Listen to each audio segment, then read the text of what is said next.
The message came on a Tuesday. All across Earth, every screen flickered to the same image. A group of beings that clearly weren't human. Some had too many eyes. Others had skin that shimmered like oil on water. A few looked almost human, except for small details that made them more wrong than if they'd had tentacles. Commander Jack Miller watched from the Pentagon's main control room, his coffee forgotten in his hand. 20 years in the military hadn't prepared him for this. "We are the Galactic Council," said the alien in the center. Its voice was oddly smooth, like it had studied human speech for years. "We have watched your world for some time. You have reached the point where we must make contact." The alien paused, its 4 eyes blinking in sequence. "You may join our community of worlds, or you may remain alone. The choice is yours, but it must be made now." Within hours, Miller found himself on a transport plane headed to the United Nations. As Earth's leading military strategist, his presence had been requested at the emergency meeting with the aliens who had landed their ship in the middle of Central Park.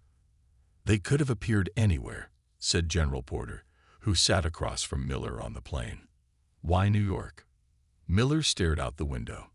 "They wanted to make a point. They know our power structures." The meeting room at the UN felt too small for what was happening. Miller sat 3 seats away from the Secretary General, watching as the alien delegation entered. They moved with strange grace, as if gravity didn't quite affect them the same way. The lead alien, who called itself Ambassador Trell, stood at the center of the room. It was tall and thin, with skin like polished bronze and those unsettling 4 eyes. "The Galactic Council has maintained peace across 3 spiral arms for 12,000 years," Trell said. "We achieved this through strict regulations on military development." Miller noticed how the alien's gaze kept returning to him. Not to the world leaders, but to him, a military man. "To join the Council, Earth must agree to our primary treaty. No species may build warships above Class 4 capabilities." The Secretary General leaned forward. "And what exactly is Class 4? Trell made a gesture, and a hologram appeared in the center of the room. It showed specifications for ships, weapons systems, and power outputs, all with hard limits. Miller studied the hologram, his eyes narrowing. The limits were just above Earth's current military technology, almost as if they were designed specifically to contain human advancement. "Why these specific restrictions?" Miller asked, speaking out of turn. All 4 of Trell's eyes focused on him. "For peace." "That's not an answer," Miller said, ignoring the Secretary General's warning glance. Trell's mouth formed what might have been a smile. "There are threats in this galaxy that require management. The Council has found that unrestricted military development leads to disaster." "What threats?" Miller pressed. "The most significant is what we call the tide," Trell said after a pause. "But that is Council business, not for potential members to concern themselves with." Over the next week, Earth's nations debated the alien offer. Miller spent his time studying every word, every gesture the aliens had made. Something felt wrong. "They're hiding something," he told General Porter as they walked through the temporary military camp set up near the alien ship. "These restrictions aren't about peace. They're about keeping us weak." Porter sighed. "Maybe. But what choice do we have? They've offered us technology, medicine, access to other worlds." "At the price of our ability to defend ourselves," Miller countered. As they rounded a corner, they nearly collided with one of the smaller aliens, a being named Vel, who served as Trell's assistant. "Pardon me," Vel said, its voice higher and more mechanical than Trell's. "I was admiring your military structure. Very efficient." Miller studied the alien. Unlike Trell, Vel seemed genuinely curious. "Thank you. I hope we'll have the chance to learn from your people as well." "Oh yes," Vel said, its eyes blinking rapidly. "The Council has much to teach species like yours." It paused. "Though not all Council knowledge is shared equally." "What do you mean by that?" Miller asked. Vel seemed to realize it had said too much. "Nothing of importance." "Good day, Commander." It hurried away. 3 days later, Earth's nations voted to accept the Council's terms. Miller stood at the back of the room as the treaty was signed, watching the satisfaction in Trell's 4 eyes. Later that night, Miller found himself assigned as Earth's military liaison to the alien delegation. His first duty, a tour of the alien ship. The vessel was enormous inside, with corridors that seemed to bend in ways that hurt his eyes. Trell led the tour, pointing out technology that made Miller's military mind race with possibilities and restrictions. This propulsion system, Trell explained, gesturing to a pulsing blue core, allows travel between stars in days rather than centuries. You will be granted limited versions of this technology. Limited? Miller asked. Class 4 approved, Trell said smoothly. Sufficient for commerce and cultural exchange, but not for serious military applications, Miller noted. Trell's eyes narrowed slightly. The Council finds that most species are happier focusing on arts and sciences rather than weapons. As they continued the tour, Miller noticed a sealed door. Unlike the others, this one had markings that glowed red. What's in there? He asked. Council security matters, Trell said quickly, not relevant to Earth's integration. Miller made a mental note of the door's location. Something about Trell's tone had changed. There was tension there. 6 months passed. Earth began receiving its first approved alien technologies. Medical advances cured 3 major diseases. New energy systems made fossil fuels obsolete almost overnight. But Miller remained uneasy. Now an admiral overseeing Earth's compliance with Council restrictions, he had access to all reports about alien activities, and something wasn't adding up. They're scanning our military installations constantly, he told his new assistant, Lieutenant Ryan. Not just checking for compliance. They're assessing our capabilities in detail. Ryan, young but sharp, nodded. I've noticed they're particularly interested in how quickly we adapt their technology. Miller tapped his desk, almost like they're afraid of what we might do with it. That night, Miller used his security clearance to access the sealed section of the alien database. What he found made his blood run cold. Internal Council communications referred to Earth as a potential problem species with concerning development vectors.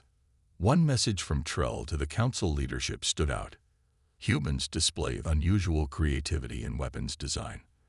The standard restrictions may not be sufficient long-term. Recommend consideration of the Oversight Protocol. Miller didn't know what the Oversight Protocol was, but he didn't like the sound of it. Even more troubling were the fragmented references to the tide that Trell had mentioned.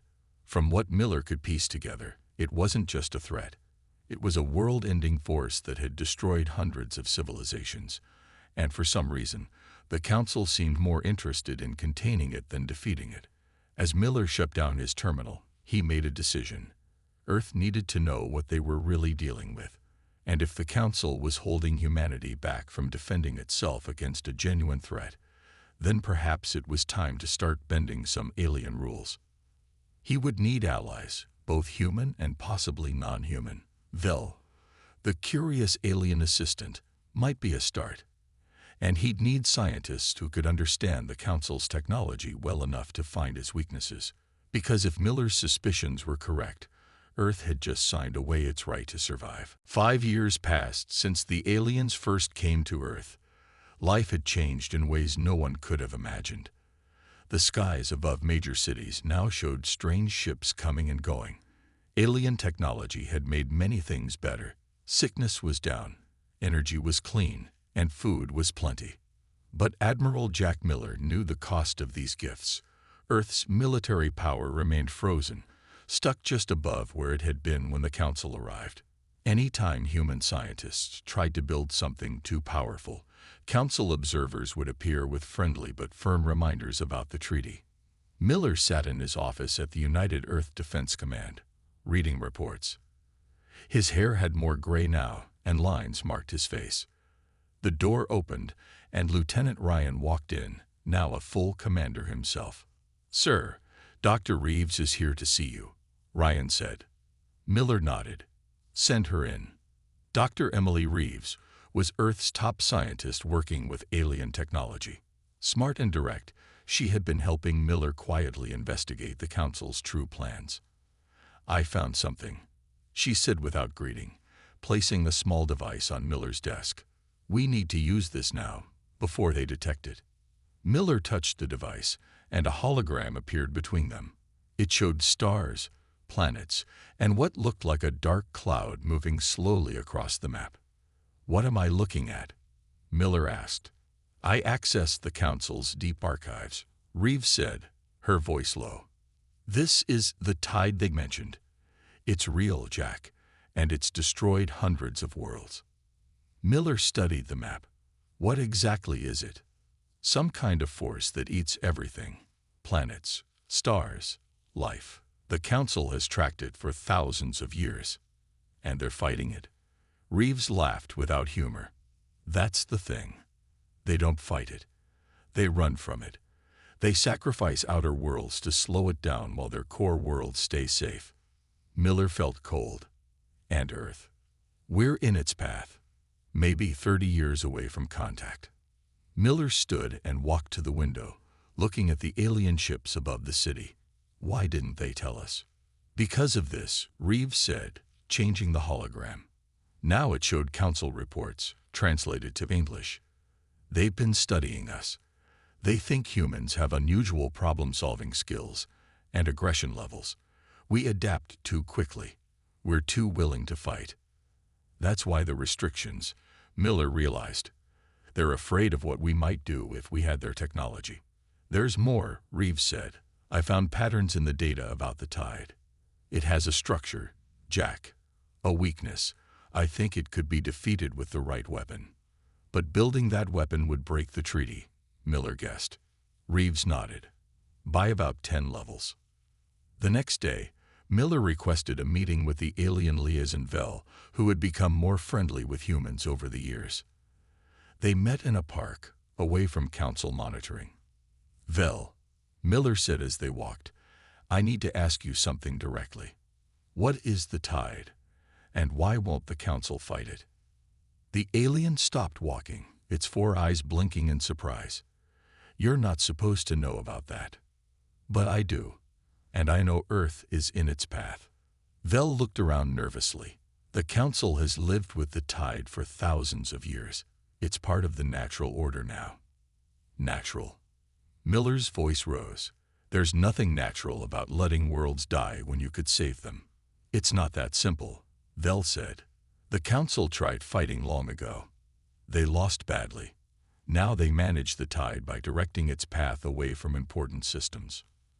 And toward systems like ours," Miller said coldly. Vel's skin changed color slightly. "You weren't supposed to learn this so soon. Most species don't figure it out until the tide is almost upon them." "Most species aren't human," Miller replied. That night, Miller called an emergency meeting with Earth's top leaders. In a secure room deep underground, he and Reeves shared what they had learned. "Let me be clear," Miller said to the shocked faces around the table. "The Council isn't here to help us. They're containing us while setting us up as a buffer zone." The president of the United Earth Government, a woman named Helen Torres, spoke first. "Can we be sure of this?" Reeves played the holograms again. "The data is from their own systems. What do you suggest, Admiral?" Torres asked. Miller took a deep breath. "Dr. Reeves believes we can build a weapon, a ship that could actually hurt the tide. But it would be far beyond what the Council allows." "They would stop us if they knew," the defense minister said. "Then they can't know," Miller replied simply. The room fell silent as everyone considered what he was suggesting. "Where would we even build such a ship?" someone asked. "Mars," Reeves said. "We have mining operations there already. The Council doesn't watch them as closely as Earth facilities." Torres studied Miller's face. "You're asking us to risk everything. If the Council discovers we're breaking the treaty, they might cut us off completely, or worse." "And if we do nothing," Miller countered, "the tide will definitely destroy us in 30 years. The Council has already written Earth off. After hours of debate, the vote was unanimous. Project Defiance would begin in secret. 3 months later, Miller stood on the surface of Mars, watching as massive machines dug into the red soil. Officially, this was a new mining operation to extract rare materials. In reality, they were building an underground shipyard. Reeves stood beside him in her spacesuit. The Council's observer ships make their Mars flyby every 14 days. We'll need to be careful with energy signatures. Miller nodded. How long until we have a working prototype? 2 years for the basic ship, maybe 5 for the complete weapons system. I've got our best people working on it, using everything we've learned from the Council's tech. Will it work? Miller asked. Reeves looked up at the stars. In theory, the tide has a quantum structure that should be vulnerable to the right kind of gravitational disruption. No one's tried it before because the Council avoids any research in that direction. Why would they avoid researching a weapon against their greatest enemy? Miller wondered. I don't know, Reeves admitted, but I found references to something called the Makers in their oldest files. Whatever the tide is, I think the Council is afraid of more than just it. As they walked back to the Mars base, Miller felt the weight of their secret. Earth was gambling everything on a ship that might not work against an enemy they barely understood, while hiding from supposed allies who might become enemies. But they had no choice. When faced with extinction, humans didn't surrender. They fought back, even if they had to break every rule in the galaxy to do it. The red dust of Mars swirled around the massive hidden entrance as it slowly opened. Admiral Miller's transport settled onto the landing pad, its engines powering down. This was his 10th visit to the secret shipyard in the past year, but the sight still amazed him each time. As the airlock cycled, Dr. Reeves waited for him inside. 2 years had passed since they began Project Defiance. Welcome back, Admiral, she said as he removed his helmet. You're just in time for the power core test. They walked through wide tunnels carved deep into the Martian landscape. Hundreds of workers moved around them, carrying equipment or studying screens. All of them had been carefully chosen for both their skills and their loyalty. How's progress? Miller asked. Good and bad, Reeves replied. The ship's hull is nearly complete. We've successfully built most systems using modified Council tech. Tom is keeping the Council observers distracted with his fake mining operations. Tom Wilson was their security expert, a man who could make anyone believe almost anything. His fake mining facility on the surface kept the occasional Council inspector satisfied. And the bad news? Miller asked. Reeves stopped at a massive window overlooking the main construction bay. Below them stood the skeleton of an enormous ship, easily 10 times larger than anything Earth had built before. The weapon system is proving difficult, she admitted. The gravitational disruptor requires power levels we're struggling to maintain. Miller studied the ship. Unlike the smooth, elegant Council vessels, the UES Defiance was angular and intimidating. It looked like what it was, a warship built by humans who refused to accept extinction. Will it be ready in time? Miller asked. It has to be. In a small office above the Martian surface, Tom Wilson entertained a Council inspector named Gare. The alien was tall with 6 limbs and seemed constantly uncomfortable in Mars gravity. As you can see, Tom said, pointing to mining charts that were entirely made up. Our extraction of rare minerals has increased by 40% since last quarter. Gare studied the charts with 3 of his eyes while the other 3 scanned the room. Impressive output. Yet your energy consumption is unusually high. Tom laughed casually. Mars is cold. Keeping our people warm takes power. Indeed. Gare placed a small device on the table. We've detected unusual readings from this region. Deep scans show large empty spaces beneath the surface. Tom didn't let his smile falter. Natural caves. Mars has many of them. We use some for storage. I would like to see these. Storage caves, Gare said. Of course, Tom replied, already planning which of the fake storage areas to show the inspector. Tomorrow morning. I need to prepare the transport. Gare agreed, but Tom could tell the alien wasn't fully convinced. As soon as Gare left, Tom sent an urgent message to Miller. They're getting suspicious. Need better cover story. Deep underground, the first test of the Defiance's power core was about to begin. Miller and Reeves stood in the control room, surrounded by engineers. If this works, Reeves explained, we'll have enough power for both the ship's systems and the gravitational disruptor. And if it doesn't? Miller asked. Then we're back to the drawing board, she said grimly. The countdown began. The core, built using a combination of Earth technology and stolen Council designs, hummed to life. Screens showed power levels rising steadily. Looking good, one engineer said, approaching 50% capacity. Miller felt hope rising. Then alarms began to sound. Power fluctuation. Someone shouted. The containment field is destabilizing. Reeves moved quickly, typing commands into her console. Shut it down. Now. The core powered down just before disaster. When the dust settled, Reeves looked exhausted. What happened? Miller asked. The Council's tech isn't designed to produce this much power, she explained. They've built in limitations we didn't see. Miller slammed his fist on the railing. They thought of everything. Not everything, came a quiet voice from the door. Everyone turned to see Vel standing there. Guards immediately raised their weapons, but Miller waved them down. How did you get in here? Your Mr. Wilson isn't the only one who can create distractions, Vel said, walking forward slowly. I've suspected what you were doing for some time. Are you here to stop us? Miller asked, tensing. Vel's 4 eyes blinked in sequence. No, I'm here to help you. Later, in a secure room, Vel explained. The Council fears humans because you question everything. Most species accept the Council's rules without asking why. But not you, Reeves asked. I've served the Council for 200 years, Vel said. Long enough to see patterns, long enough to wonder why we never fight the tide. Miller leaned forward. And why don't you? Because the Council didn't create the technology that holds our civilization together, Vel said simply.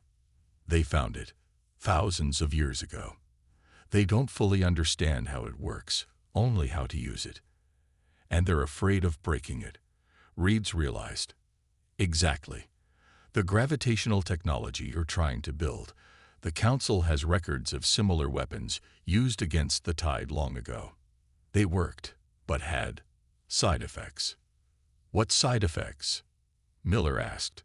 The records aren't clear, but the Council leadership believes these weapons may have damaged space itself. Miller and Reeves exchanged glances. Is that why you're here? To warn us off. Vel made a gesture that might have been a shrug. I'm here because I believe extinction is worse than risk. The Council would rather sacrifice Earth than try something dangerous. And you don't agree, Miller said. I've grown to respect humans, Vel admitted. You're stubborn and sometimes frightening, but you're also brave in ways my people have forgotten. Vel pulled out a small crystal and placed it on the table. This contains technical data about the tide structure and proper designs for the power system you're trying to build. Reeves picked up the crystal, her eyes wide. This could save us months of work. There's something else you should know, Vel said, looking troubled. The tide is changing course. It's moving faster than predicted. Your Earth now has perhaps 5 years, not 30. The room fell silent as the implications sank in. Can we build the ship in time? Miller asked Reeves. She studied the data from the crystal, her face lighting up with understanding. With this? Yes, but we'll need to work day and night. Then that's what we'll do, Miller said, standing up. He turned to Vel. What happens to you when the Council discovers you've helped us? That depends on whether you succeed, Vel said simply. If you fail, we all die anyway. 3 days later, the power core hummed to life again. This time, there were no alarms. The energy readings climbed steadily until they reached 100%. In the control room, Reeves smiled for the first time in weeks. "We have power." Across the shipyard, workers cheered. Miller looked at the massive ship taking shape below. They still had much to do, but now they had a real chance. "Begin Phase 2, he ordered. "Install the weapon systems." Above them, on the surface of Mars, Tom Wilson continued his dance of deception with the Council observers, buying time with fake reports and distractions. But everyone knew the truth. Sooner or later, the Council would discover what they were building.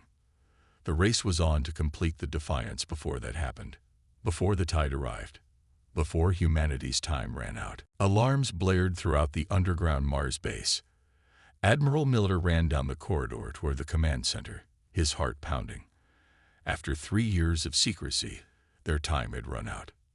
"Status report," he shouted as he entered the room. Commander Ryan looked up from his display, his face grim. "Council ships have entered Mars orbit. 7 vessels, including what looks like a heavy cruiser." On the main screen, Miller could see the alien ships taking position above the red planet. Their smooth, oval shapes seemed to glow against the dark sky. "Have they sent any messages?" Miller asked. "Just one," Ryan replied. "Cease all unauthorized activities immediately." Miller turned to Dr. Reeves, who had been working nonstop for days. "How close is the Defiance to being ready?" "The main systems are online," she said, exhaustion clear in her voice. "The gravitational disruptor is installed but untested. We need another week minimum." "We don't have a week," Miller said. He activated the base-wide communication system. "All personnel, this is Admiral Miller. Begin launch preparations. We're leaving in 3 hours." Vel, who had become a permanent fixture on the project, approached Miller. "The Council won't just let you leave. They'll try to disable the ship before it can clear Mars orbit." "I know," Miller said. "That's why we need a distraction." On the surface, Tom Wilson faced the Council delegation that had landed near the fake mining facility. Ambassador Trell himself had come, flanked by 6 armed guards. His 4 eyes showed no emotion. "Mr. Wilson," Trell said coldly, "your deception ends today. We know what you've been building beneath the surface." Tom smiled his most charming smile. "I have no idea what you're talking about. We're just miners here.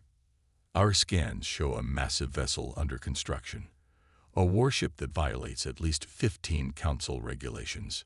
Trell stepped closer. "Where is Admiral Miller?" "I believe he's on Earth." Tom lied smoothly. "Would you like me to call him?" Trell made a gesture, and his guards raised their weapons. "Take us to the entrance of the underground facility. Now."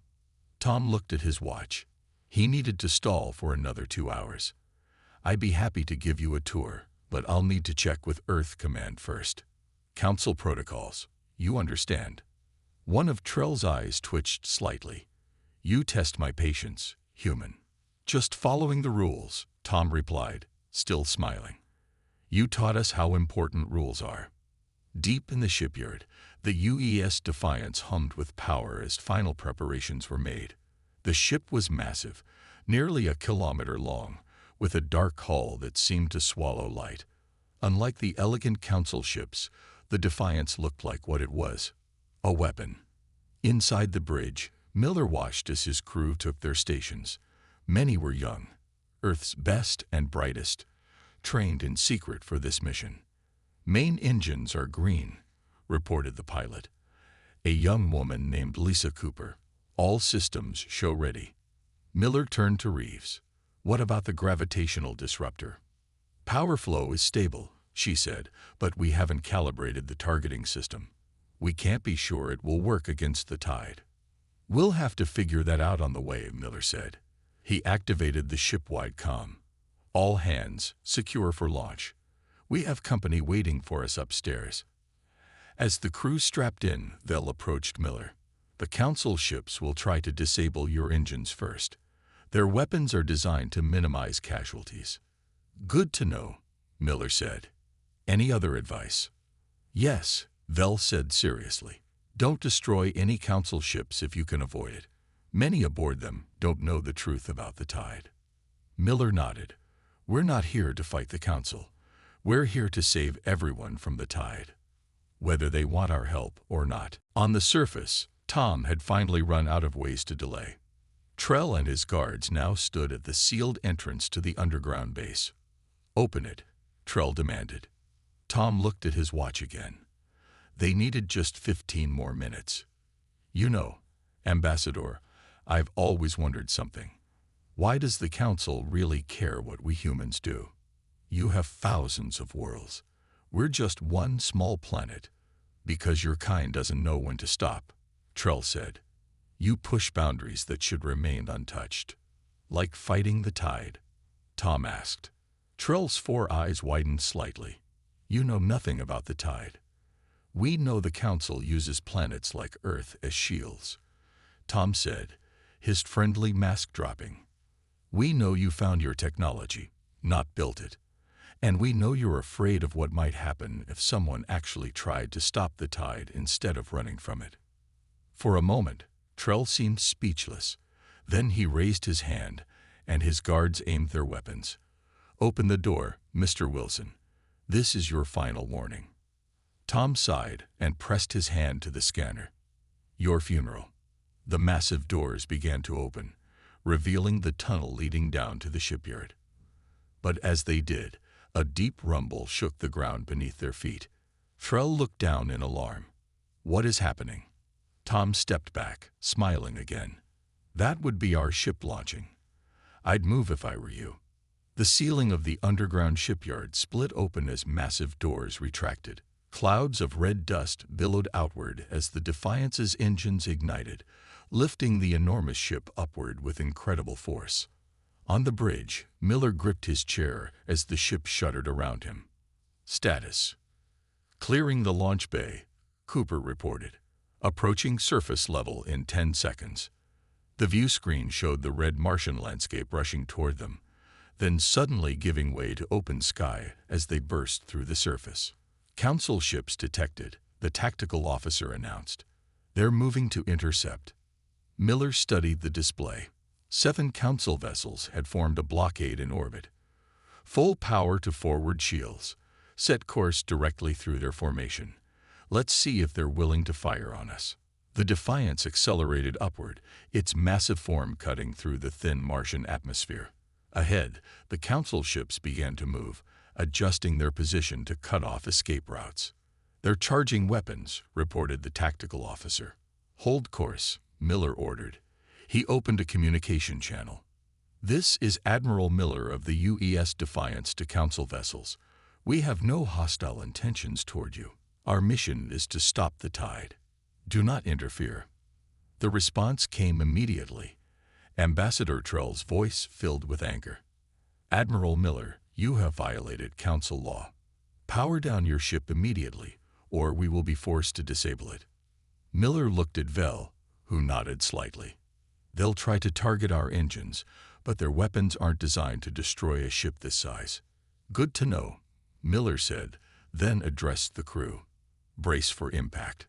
They're about to." Before he could finish, the ship shuddered as energy beams struck the shields. "Shields holding at 80%, someone reported. Miller nodded. "Continue acceleration. Full power to engines." The Defiance surged forward, directly toward the Council formation. It was a game of chicken, and Miller was betting that the Council ships would move rather than risk a collision with the much larger human vessel. He was right. As the Defiance approached, the Council ships broke formation, scattering to avoid the human warship. "We're clear," Cooper announced as they burst past the blockade. "Prepare for faster-than-light jump," Miller ordered. "Let's get out of here before they regroup." As the stars began to stretch on the view screen, a new alarm sounded. "New contact," the tactical officer shouted, his voice rising. "Massive energy signature detected at the edge of the solar system." Miller turned to Vel, whose 4 eyes had gone wide with fear. "It's the tide," Vel whispered.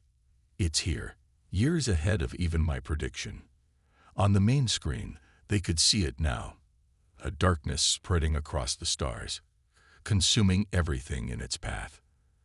The tide had arrived, and Earth's time had run out. On the bridge of the Defiance, silence fell as everyone stared at the view screen. The tide looked like a living darkness, spreading across the stars like black ink in water. Where it touched, stars dimmed and died. "It's heading straight for Earth," Commander Ryan said, breaking the silence. "Estimated time to arrival: 6 hours." Miller turned to Dr. Reeves. "Can the gravitational disruptor work in its current state?" She ran her fingers through her messy hair. "In theory, yes, but we haven't tested it, and we don't know the right frequency to target the tide structure. We'll need to get closer to scan it properly," she added, "dangerously close."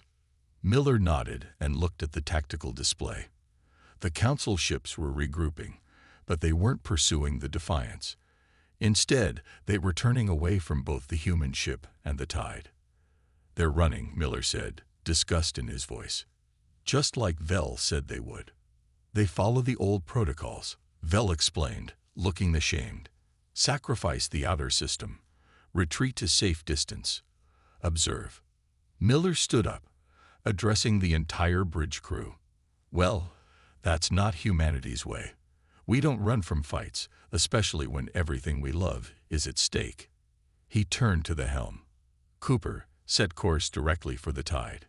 Maximum speed." Cooper hesitated for just a moment, then nodded. "Course set, Admiral."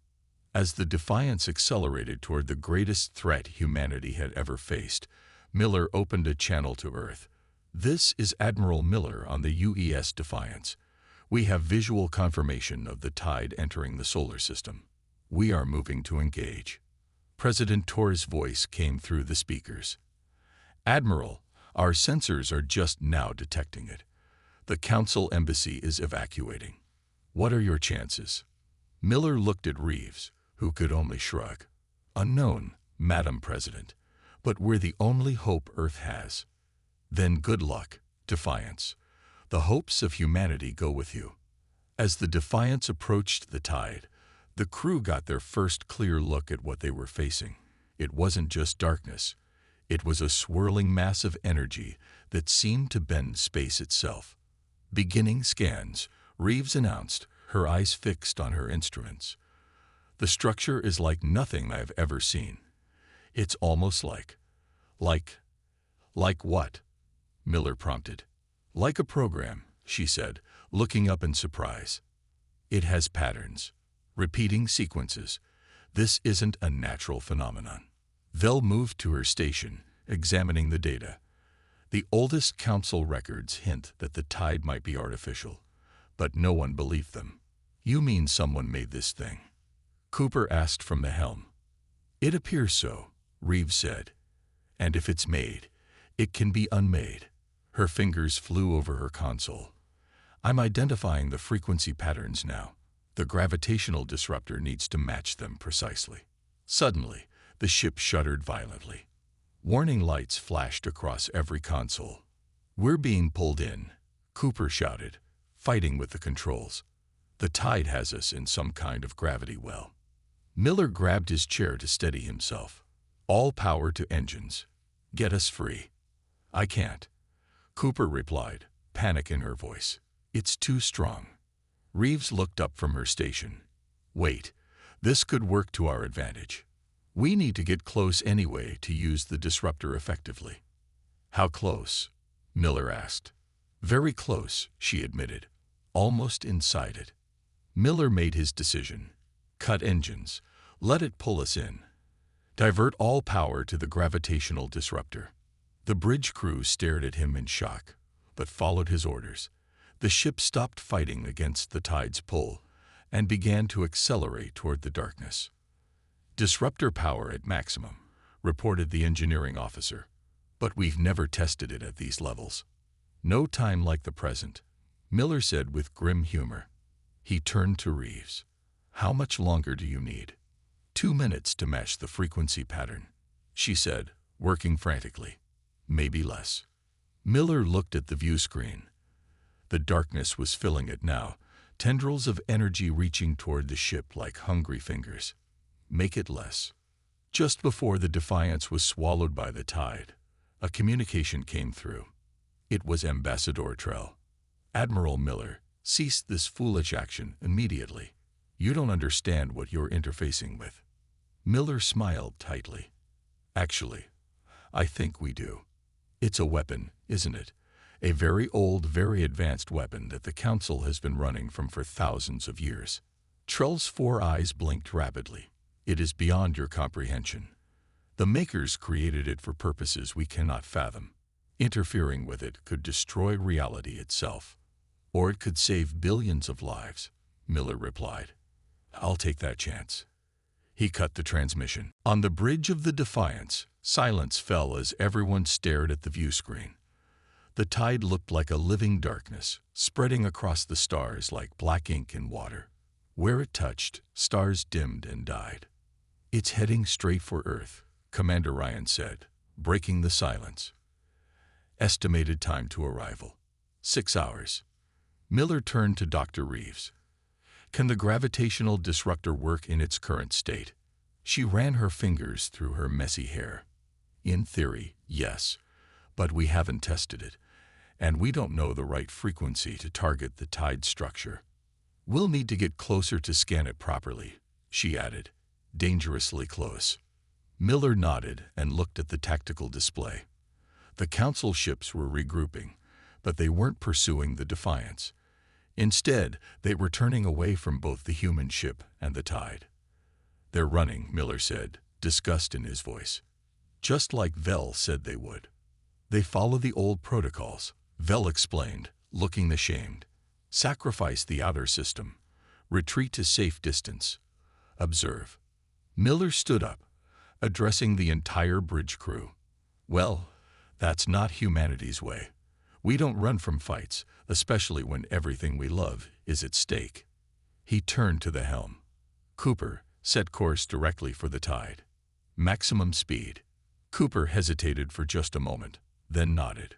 Course set, Admiral. As the Defiance accelerated toward the greatest threat humanity had ever faced, Miller opened a channel to Earth. This is Admiral Miller on the UES Defiance.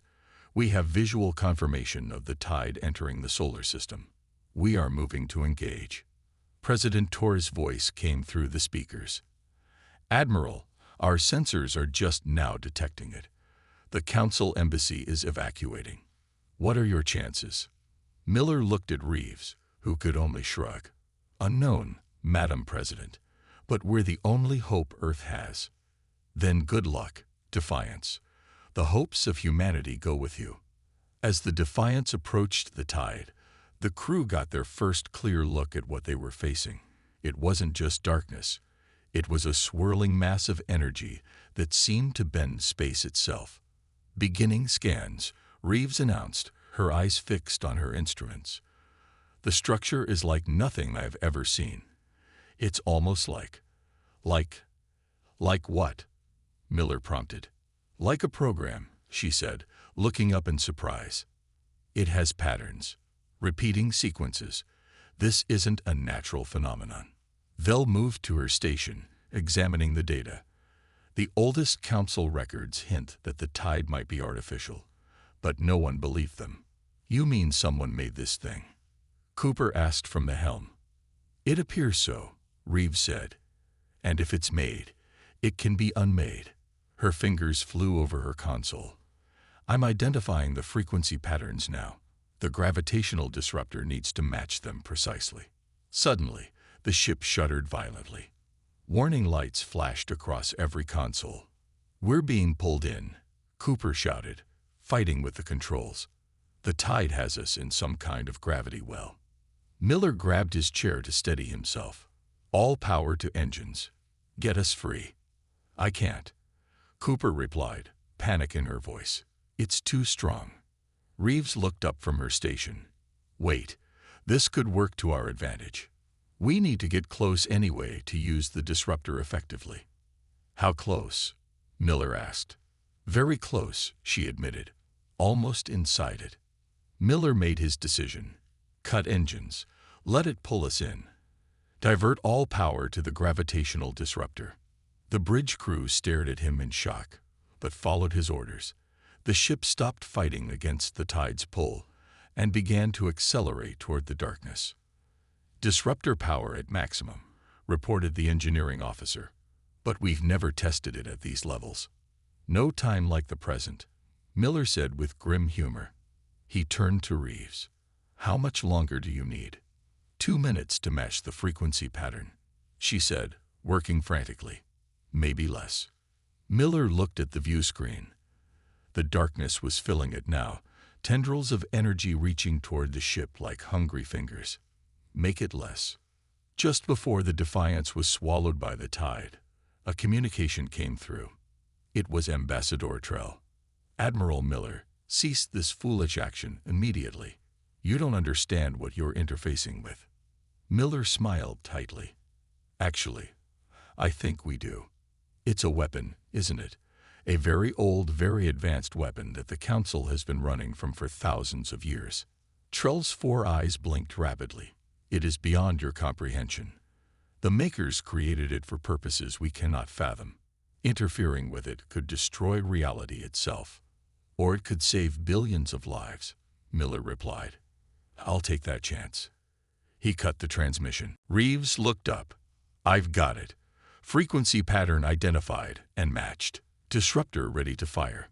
The ship shuddered again as the edge of the tide touched its shields. Alarms blared as systems began to fail. "Shields failing," Ryan reported. "Hull breach on decks 4 through 7. "Fire the disruptor," Miller ordered. Reeves activated the weapon. For a moment, nothing seemed to happen. Then a pulse of energy unlike anything they had ever seen erupted from the Defiance, spreading outward in waves of blue-white light. Where the energy touched the tide, the darkness seemed to unravel. Like a sweater with a loose thread being pulled, the tide began to come apart. "It's working," Reeves shouted over the noise of straining systems. "The quantum structure is destabilizing." On the view screen, they watched as the tide began to dissolve around them, revealing stars beyond.